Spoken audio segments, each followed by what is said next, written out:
사람들은 어떻게 한국 가서 살아갈 생각을 했냐고 저에게 묻습니다. 런던에서 순탄치 않은 삶을 살다 보니 지금 살고 있는 이곳은 우리에게 천국이네요. 레딧에 올린 저의 이야기를 듣고 한국행을 고민하시는 영국분들께서 연락을 많이 주셨어요. 말도 안 된다는 놀라움부터 당장이라도 비행기 티켓을 끊겠다는 분들까지 다양한 반응들을 하고 계십니다. 이런 상황을 보며 저는 빙글에 미소를 띄우곤 합니다. 얼마 전 한국으로 이민 온 영국 여성이 있습니다. 그녀의 끊이지 않는 웃음에는 어떤 뜻이 담겨져 있는지 궁금한데요. 바로 알아보도록 하겠습니다. 안녕하세요. 제 이름은 에밀리 윌슨입니다. 노팅힐의 작은 유치원에서 아이들을 가르치는 평범한 교사였습니다.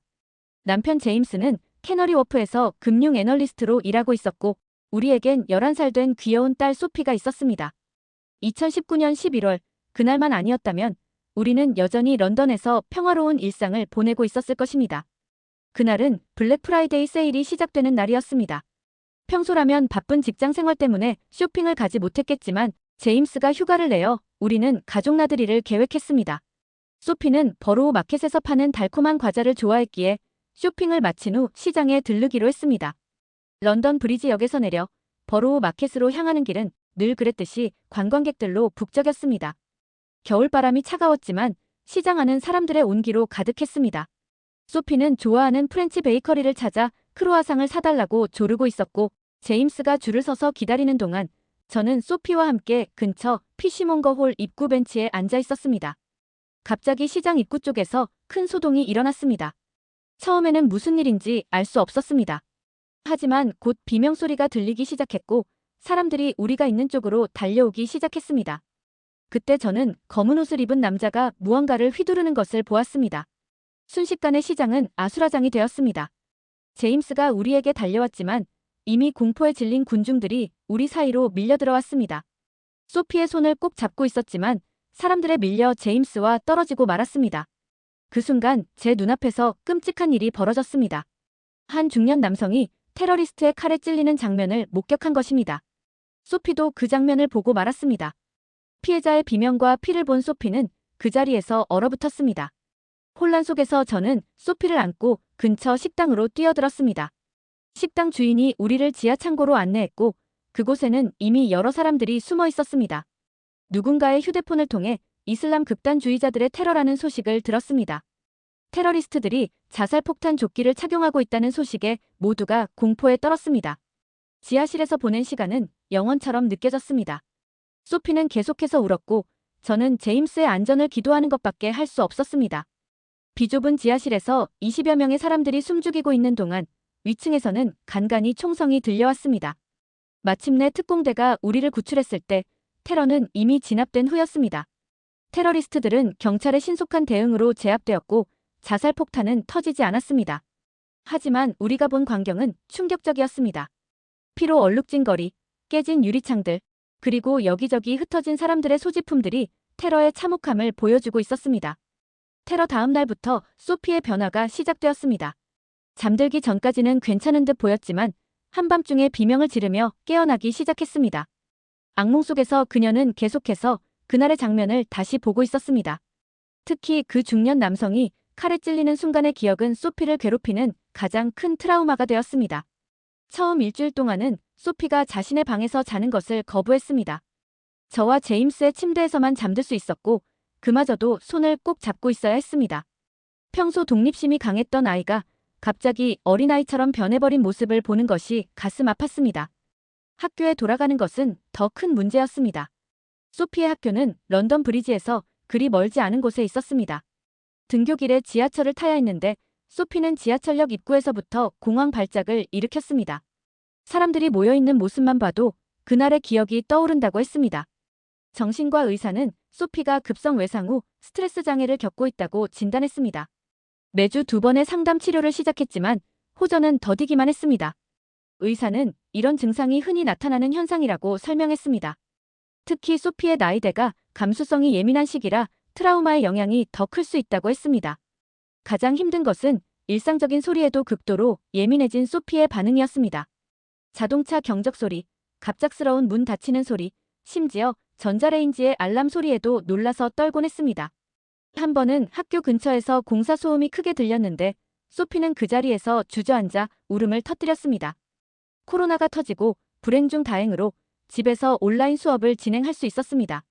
집안 생활이 많아지면 괜찮아질까 생각했지만 하지만 이것도 완전한 해결책은 되지 못했습니다.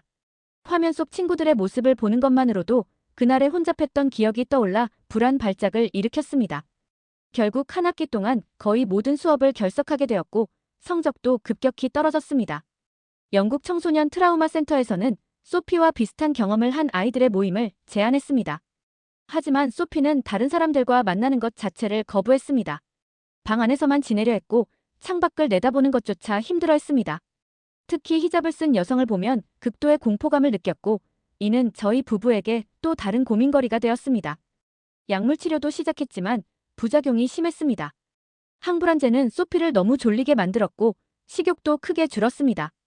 2주 만에 3kg가 빠질 정도였습니다. 의사는 청소년기의 뇌가 아직 발달 중이어서 약물 반응을 예측하기 어렵다고 했습니다. 더 가슴 아픈 것은 소피의 일기장을 발견했을 때였습니다. 왜 그날 그곳에 갔을까요? 왜 하필 우리 앞에서 그런 일이 일어났을까요? 그분은 살아계실까요? 라는 글귀들이 가득했습니다. 11살 소녀가 감당하기에는 너무나 큰 충격이었다는 것을 다시 한번 실감했습니다. 런던 경찰청에서 피해자 가족 지원 프로그램을 제공했지만 이마저도 소피에게는 큰 도움이 되지 못했습니다. 상담사는 시간이 해결해줄 것이라고 했지만 매일 밤 딸의 울음소리를 들으며 보내는 시간은 우리 가족 모두에게 큰 시련이었습니다. 제임스와 저는 밤마다 긴 대화를 나눴습니다. 이대로는 안 된다는 것을 알았습니다. 소피의 트라우마 치료를 위해서는 환경을 완전히 바꿔야 할 것 같았습니다. 테러의 위협이 없는 곳, 소피가 새롭게 시작할 수 있는 곳을 찾아야 했습니다. 그렇게 우리는 런던을 떠나기로 결심했고 아시아로 눈을 돌리기 시작했습니다.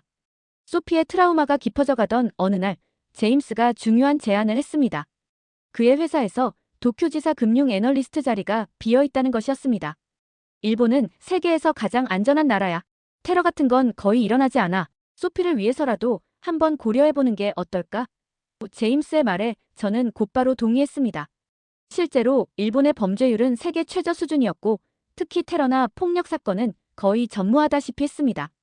2018년 기준으로 일본의 강력 범죄 발생률은 영국의 10분의 1 수준이라는 통계도 보았습니다. 거리는 깨끗하고 질서정연하며 늦은 밤에도 여성이 혼자 걸어도 안전하다는 이야기들은 저희에게 큰 희망을 주었습니다. 소피의 정신과 의사도 환경의 완전한 변화가 도움이 될 수 있다고 했습니다. 특히 일본의 평화로운 사회 분위기와 안전한 생활 환경은 소피의 트라우마 치료에 긍정적인 영향을 미칠 것이라고 조언했습니다. 도쿄 미나토구의 아자부주반에 있는 아파트로 이사했습니다. 처음 며칠은 모든 것이 신기했습니다. 깨끗한 거리, 정확한 시간에 오는 전철, 그리고 어디서나 볼 수 있는 친절한 경찰관들의 모습이 인상적이었습니다. 소피도 처음으로 마음을 열기 시작했습니다. 하지만 시간이 지날수록 예상치 못한 어려움들이 하나둘 나타나기 시작했습니다. 첫 번째 충격은 입주 일주일 만에 찾아왔습니다. 아파트 관리사무소로부터 어포용지 3장 분량의 생활수칙을 전달받았는데 그 내용이 믿기 힘들 정도로 세세했습니다.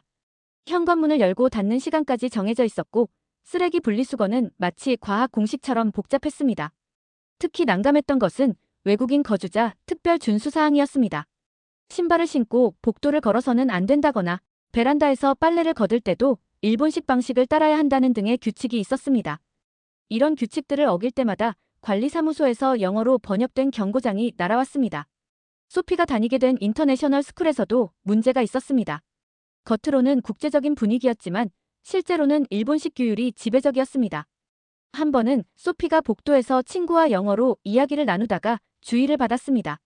수업 시간 외에는 큰 소리로 대화해서는 안 된다는 규칙이 있었던 것입니다. 더 큰 문제는 학교의 안전 규정이었습니다. 분명 안전을 위한 것이었지만 그 방식이 소피의 트라우마를 자극했습니다.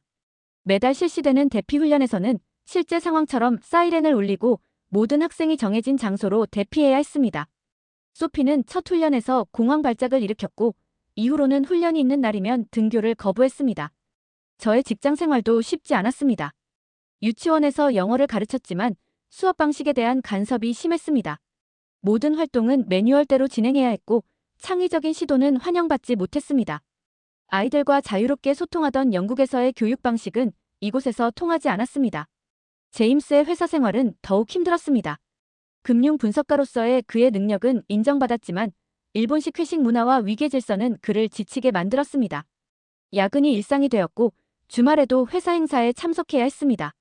한 번은 상사가 골프 모임에 나오라고 했는데 거절했다가 큰 불편을 겪기도 했습니다.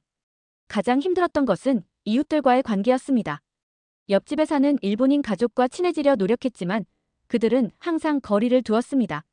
한 번은 이웃집 아이의 생일이라고 작은 선물을 준비했는데 오히려 불편해하는 기색이 역력했습니다. 나중에 알고 보니 이웃 간의 선물은 명절에만 주고받는 것이 관습이라고 했습니다. 이런 작은 문화적 충돌들이 쌓여가면서 우리 가족은 점점 고립되어 갔습니다. 물리적으로는 안전했지만 정서적으로는 오히려 더 불안해지는 느낌이었습니다. 소피의 트라우마는 조금씩 나아지는 듯했지만 대신 새로운 형태의 스트레스가 생겨났습니다. 더 이상 밤에 악몽을 꾸지는 않았지만 대신 학교 가기를 싫어하고 친구 사귀기를 어려워했습니다. 특히 기억에 남는 사건은 학교 운동회 때였습니다. 소피가 달리기 중에 넘어져 무릎을 다쳤는데 보건실에 가기 위해서는 학교 측 잘못 없음을 인정하는 서류 작성이 우선이었습니다. 피가 나고 있는데도 절차가 우선이라는 말에 당황스러웠습니다. 이웃들과의 관계도 쉽지 않았습니다. 아파트 주민들과 인사를 나누려 해도 대부분 고개만 숙이고 지나갔습니다. 한 번은 소피의 생일 파티에 이웃집 아이를 초대했다가 관리사무소로부터 소음주의 경고를 받았습니다. 제임스도 회사 생활에서 비슷한 어려움을 겪고 있었습니다. 업무 능력을 인정받았음에도 외국인이라는 이유로 중요한 의사결정에서 제외되는 경우가 많았습니다. 밤늦게까지 이어지는 회식 문화에도 적응하기 힘들어했습니다. 6개월이 지났을 무렵 우리는 심각한 고민에 빠졌습니다. 확실히 테러의 위험은 없었지만 이런 삶이 과연 우리가 원하는 것인지 의문이 들었습니다. 소피의 트라우마는 나아졌을지 모르지만 대신 다른 형태의 스트레스가 생긴 것 같았습니다. 2021년 7월, 더운 여름이 시작될 무렵이었습니다.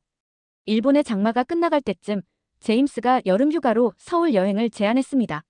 처음에는 망설였습니다. 일본과 한국은 비슷할 거라고 생각했고 또 다른 낯선 곳에서 소피가 불편해할까 걱정되었기 때문입니다. 하지만 인천공항에 도착한 순간부터 저의 걱정은 기우였다는 것을 알게 되었습니다. 처음 마주한 한국은 일본과 비슷하면서도 전혀 다른 매력이 있었습니다. 공항 직원들의 미소는 일본의 형식적인 친절함과는 달랐습니다. 더 자연스럽고 인간적인 느낌이었습니다. 특히 기억에 남는 것은 입국장에서 있었던 작은 해프닝이었습니다. 소피가 캐리어를 끌다가 넘어졌는데 주변에 있던 한국 할머니 한 분이 즉시 달려와 도와주셨습니다. 할머니는 가방에서 밴드까지 꺼내 소피의 무릎에 붙여주셨고 주머니에서 사탕도 하나 꺼내 건네주셨습니다. 영어를 전혀 못하시는 분이었지만 그 따뜻한 마음은 충분히 전해졌습니다. 명동의 호텔에 체크인하고 나서 우리는 첫 한국 식사를 하러 나갔습니다. 레스토랑에 들어서자 어서오세요라는 친절한 환영 인사가 들렸습니다. 일본의 조용하고 격식 있는 분위기와는 달랐습니다. 주문할 때도 직원은 친근하게 메뉴를 추천해 주었고 심지어 소피를 위해 덜 매운 음식을 따로 준비해 주겠다고 했습니다. 저녁 식사 후 거리를 걸으며 놀란 것은 밤 10시가 넘었는데도 거리가 여전히 활기찼다는 점이었습니다. 일본의 밤거리가 조용하고 한산한 것과는 대조적이었습니다. 특히 인상적이었던 것은 늦은 시간에도 학생들이 편의점에서 간식을 사들고 당당하게 다니는 모습이었습니다. 다음 날 아침 호텔 근처의 작은 카페에서 뜻밖의 만남이 있었습니다. 옆 테이블에서 영어로 대화하는 소리가 들려보니 런던에서 온 패터슨 가족이었습니다. 그들은 3년 전부터 서울에서 살고 있다고 했습니다. 테이블을 합쳐 이야기를 나누면서 우리는 한국에 대한 새로운 시각을 얻게 되었습니다. 패터슨 부인은 한국의 교육 시스템과 안전한 사회 환경에 대해 이야기해 주었습니다. 특히 인상적이었던 것은 그들의 딸 제시가 밤 11시까지 학원을 다녀도 전혀 걱정하지 않는다는 점이었습니다.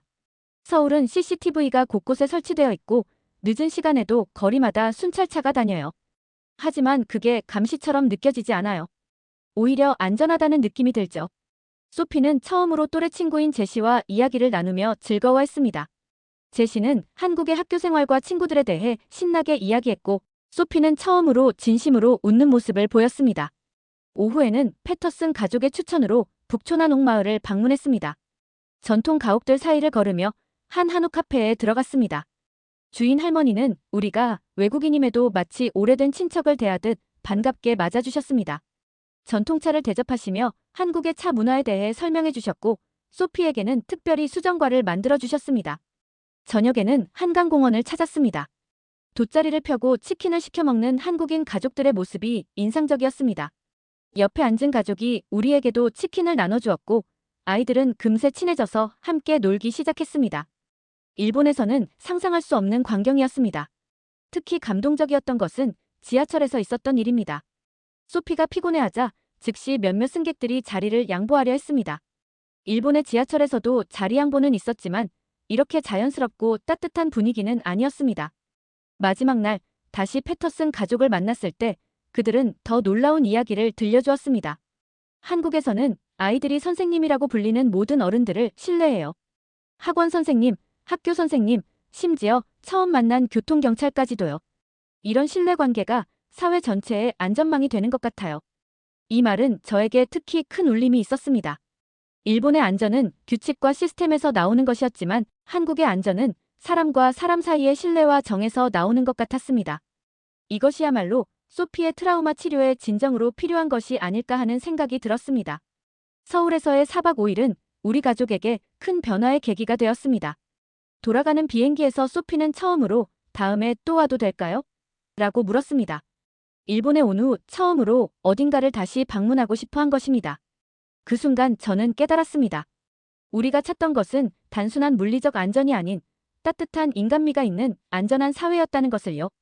한국 여행을 마치고 일본으로 돌아온 후 우리 가족은 깊은 고민에 빠졌습니다. 제임스의 회사는 다행히도 서울지사로의 이동을 긍정적으로 검토해 주었습니다. 저는 유치원 교사 대신 영어 강사로의 전환을 결심했습니다. 한국의 교육열에 대해 들었던 터라 제 경력을 살릴 수 있을 거라 생각했습니다. 강남의 한 영어 학원에서 일하게 되었습니다. 첫날부터 한국의 교육 시스템은 저를 놀라게 했습니다. 학생들은 오후 10시까지 학원에서 공부했고 주말에도 수업이 있었습니다. 처음에는 이런 시스템이 과하다고 생각했지만 학생들의 열정을 보며 생각이 바뀌었습니다. 특히 기억에 남는 것은 민서라는 중학생과의 만남이었습니다. 그 아이는 수업 첫날, 선생님, 저는 꼭 옥스포드 대학에 가고 싶어요라고 말했습니다. 그 진지한 눈빛에 저는 깊은 인상을 받았습니다. 방과 후 수업이 끝나고도 남아서 영어 발음을 연습하는 모습은 일본에서는 보기 힘든 광경이었습니다. 학부모들과의 관계도 특별했습니다. 일본에서는 학부모와의 소통이 항상 공식적이고 딱딱했지만 한국의 학부모들은 달랐습니다. 한 번은 민서 어머니가 직접 만드신 김치를 학원으로 가져오셨습니다. 선생님이 한국 음식을 좋아하신다고 민서가 이야기하더라고요. 이런 따뜻한 관심은 저를 감동시켰습니다. 수업 방식도 자유로웠습니다. 일본에서는 모든 것이 매뉴얼대로 진행되어야 했지만 이곳에서는 제가 원하는 대로 수업을 구성할 수 있었습니다. 영국 문화를 접목한 수업을 시도했더니 학생들의 반응이 놀랍도록 좋았습니다. 특히 셰익스피어의 작품을 현대적으로 재해석한 수업은 큰 호응을 얻었습니다. 우리 가족의 한국 생활도 점차 자리를 잡아갔습니다. 반포동의 아파트로 이사한 첫날, 이웃들이 음식을 들고 찾아와 환영해 주었습니다. 일본에서는 상상도 할 수 없었던 일이었습니다. 아파트 관리실 직원들도 우리 가족을 위해 영어로 된 안내문을 특별히 준비해 주었습니다. 소피도 점차 변화하기 시작했습니다. 국제학교에서 만난 친구들과 주말에 롯데월드에 놀러 가겠다고 했을 때 저는 처음에 걱정했습니다. 하지만 아이들이 안전하게 놀 수 있는 환경이라는 것을 금세 알게 되었습니다. 놀이공원 곳곳에 있는 안전요원들, 아이들을 배려하는 시민들의 모습이 안심이 되었습니다. 특별히 기억에 남는 사건은 학원 체험학습 때였습니다. 학생들과 남산 서울타워로 현장학습을 갔는데 갑자기 소나기가 내렸습니다. 걱정하고 있을 때 주변 상점 주인들이 먼저 나와서 학생들을 가게 안으로 안내해 주었습니다. 심지어 따뜻한 차까지 준비해 주시는 모습에 저는 깊은 감동을 받았습니다. 제임스도 회사 생활에 잘 적응해 나갔습니다. 한국의 회식 문화는 일본과 비슷했지만 더 자유롭고 편안했습니다. 한국에서는 상사가 오늘은 일찍 들어가세요라고 말하면 정말 일찍 들어가도 된대라며 제임스가 신기해했습니다. 우리의 주말은 더욱 풍성해졌습니다. 한강공원에서 자전거를 타고 광장시장에서 길거리 음식을 맛보고 삼청동 골목을 산책하는 것이 일상이 되었습니다. 특히 소피가 좋아하는 것은 북촌 한옥마을의 전통 찻집이었습니다. 차를 마시며 단아한 한옥의 마루에 앉아있으면 런던 브리지의 악몽이 마치 먼 옛날 일처럼 느껴졌습니다. 학원에서는 점점 더 많은 책임을 맡게 되었습니다. 영국 문화 특강을 개설했더니 예상 이상의 호응을 받았습니다. 학생들은 영어를 단순히 시험 과목이 아닌 새로운 문화를 이해하는 도구로 받아들이기 시작했습니다. 이런 변화를 지켜보는 것은 교사로서 큰 보람이었습니다. 한국의 교육 시스템에서 특히 인상 깊었던 것은 인성교육이었습니다. 일본의 교육이 규율과 예절에 중점을 둔다면 한국은 정서적 교감과 배려를 중요시했습니다. 수업 중에 실수를 해도 다른 학생들이 놀리지 않고 오히려 격려해주는 모습은 참 인상적이었습니다. 물론 어려움이 없었던 것은 아닙니다. 한국어를 배우는 것은 여전히 쉽지 않았고 빠른 서울의 생활 리듬에 적응하는 것도 시간이 걸렸습니다. 하지만 이런 어려움조차도 주변 사람들의 따뜻한 배려 덕분에 점차 극복해낼 수 있었습니다. 6개월이 지난 어느 날 소피가 처음으로 학원에서 진행하는 영어 연극 수업에 참여하고 싶다고 했습니다. 런던에서의 사건 이후 처음으로 스스로 새로운 도전을 하겠다고 나선 것입니다. 그 순간 저는 확신할 수 있었습니다. 우리가 내린 결정이 옳았다는 것을요. 한국에서의 생활이 1년을 넘어서면서 우리 가족의 일상은 완전히 달라졌습니다. 더 이상 타지에서 사는 외국인이 아닌 이곳의 일원이 된 것 같은 느낌이었습니다. 특히 소피의 변화는 놀라웠습니다. 처음에는 한국어를 배우는 것을 꺼려했던 아이가 이제는 친구들과 한국어로 대화하는 것을 즐기게 되었습니다. 가장 인상 깊었던 것은 소피의 생일 파티 때였습니다. 일본에서는 소음 문제로 친구들을 초대하지 못했지만 이번에는 반 친구들을 모두 초대했습니다. 아파트 주민들은 오히려 아이들의 웃음소리가 생기가 넘친다며 좋아해 주셨습니다. 특히 윗집 할머니는 직접 만드신 떡까지 가져다 주시며 아이들 목소리가 들리니 집에 생기가 돈다고 하셨습니다. 학원에서는 새로운 시도를 계속했습니다. 영국 문화의 날 행사를 기획했는데 예상 이상의 성공을 거두었습니다. 학생들이 직접 영국의 전통 의상을 입고 애프터눈 티파티를 열었습니다. 심지어 한 학생은 자신의 할머니께 부탁해서 영국식 스콘을 만들어 왔습니다. 한국의 정이 영국 문화와 만나는 특별한 순간이었습니다. 제임스의 회사 생활도 더욱 안정되었습니다. 처음에는 한국식 업무 방식에 적응하기 힘들었지만 이제는 오히려 장점을 발견하게 되었다고 합니다. 특히 팀원들과의 끈끈한 유대관계가 인상적이었다고 했습니다. 한 번은 제임스가 감기로 결근했는데 팀원들이 삼계탕을 사들고 집으로 찾아온 적도 있었습니다. 우리 가족의 주말 일상도 완전히 한국식이 되었습니다. 아침에는 근처 시장에 가서 반찬거리를 사고 점심에는 동네 칼국수 집에서 식사를 합니다. 시장 상인들은 이제 우리를 알아보고 어서 오세요 하고 반갑게 맞아주십니다. 특히 생선가게 아주머니는 항상 덤을 더 주시면서 우리 소피가 좋아하는 고등어라며 챙겨주십니다. 소피의 트라우마 치료에도 큰 진전이 있었습니다. 심리 상담사는 소피가 안전한 환경에서 자연스럽게 회복되고 있다고 평가했습니다. 특히 학교 친구들과 함께하는 방과 후 활동이 큰 도움이 되었습니다. 이제는 지하철도 자연스럽게 이용하고 번화가에서도 편안하게 지낼 수 있게 되었습니다. 잊지 못할 사건은 지난달 있었던 학교 축제 때였습니다. 소피가 처음으로 무대에 올라 영어 연극에 참여했습니다. 공연 시작 전 긴장한 소피를 위해 친구들이 악수하며 파이팅을 외쳐주었습니다. 그 순간 소피의 눈에서 눈물이 글썽였습니다. 나중에 소피가 말하길 그때 처음으로 완전히 안전하다고 느꼈다고 합니다. 저의 수업 방식도 한국적으로 변화했습니다. 영국식 교육의 개인주의적 접근과 한국의 공동체적 가치를 접목시켰더니 놀라운 효과가 있었습니다. 학생들은 서로를 경쟁자가 아닌 동료로 여기며 함께 성장하는 법을 배웠습니다. 한 학생이 어려워하면 다른 학생들이 자발적으로 도와주는 문화가 형성되었습니다. 우리 부부는 한국어 학습에도 열심입니다. 매주 토요일 오전에는 동네 주민센터에서 운영하는 한국어 강좌에 참여합니다. 수업이 끝나면 반 학생들과 함께 인근 카페에서 수다를 떱니다. 처음에는 서툰 한국어로 대화하는 것이 부끄러웠지만 이제는 그것마저도 즐거운 추억이 되었습니다. 특히 감동적이었던 것은 지난 추석 때였습니다. 옆집 김 여사님이 우리 가족을 초대해 송편 만들기를 가르쳐 주셨습니다. 서툰 솜씨로 만든 송편이었지만 함께 나누어 먹는 그 순간의 따뜻함은 잊을 수 없습니다.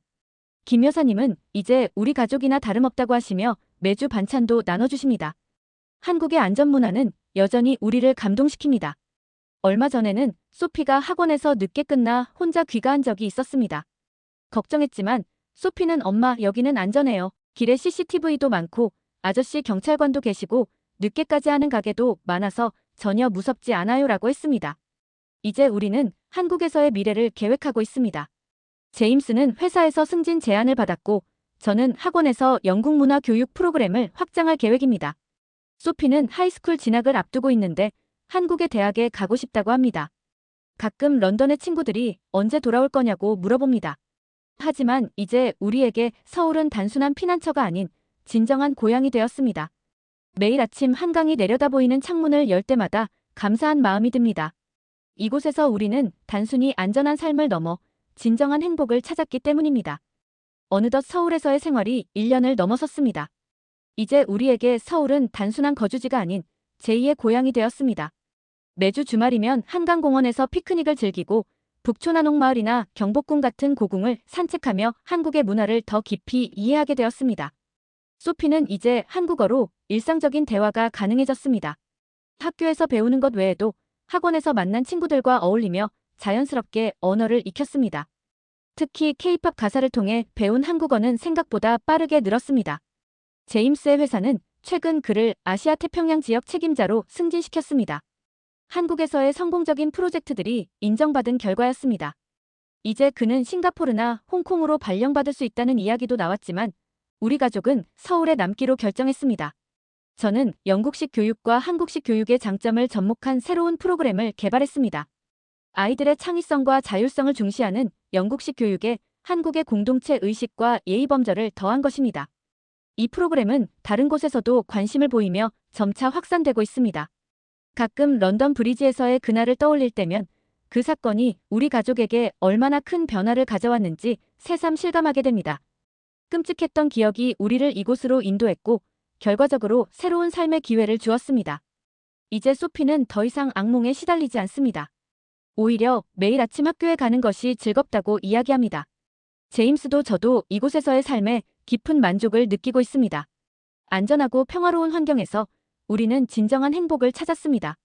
서울은 이제 우리의 새로운 고향이 되었습니다. 저의 이 글을 통해 많은 영국인 가족들이 제2의 고향, 한국에서의 행복한 삶을 찾기를 바라면서 이 글을 마칩니다. 오늘의 사연 어떻게 들으셨나요? 재미있으셨다면 구독과 좋아요로 다시 만나뵐 수 있으면 좋겠습니다.